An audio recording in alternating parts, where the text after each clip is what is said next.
So in this experiment, we focus on connecting a linear time invariant or LTI system models using a MATLAB's control system toolbox.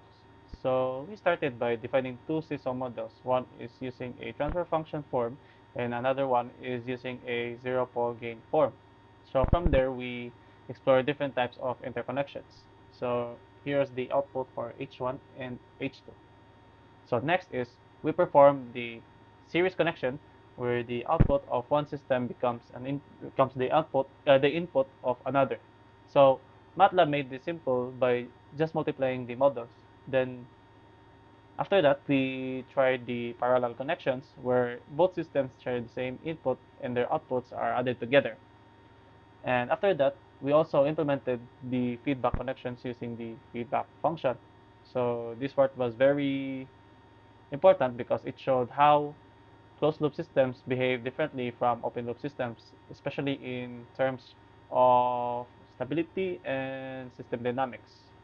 So we also explored the concatenating inputs and outputs to form a MIMO systems, and we used the connect function to systematically build a block diagram model. And finally, we generated the step responses to observe how the overall system reacted to an input. So we have three codes, and we are expected to have three outputs. So this is one is the first output for the first block diagram, and our second output for our second block diagram, and our third output for our third block diagram based on the lab manual. So the experiment produced the transfer functions for series and parallel and feedback connections, along with the closed loop transfer function and step response plots.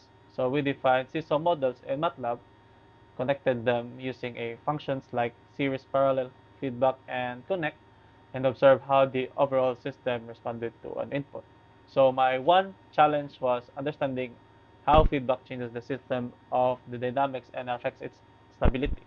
So it was also confusing at first to properly assign input and output names when using the connect function. Careful attention was needed to avoid errors in interconnections. So notes to myself is that always double check the signal naming in block diagrams. Review how feedback modifies the denominator of the transfer function, and practice interpreting step responses to better understand the system behavior.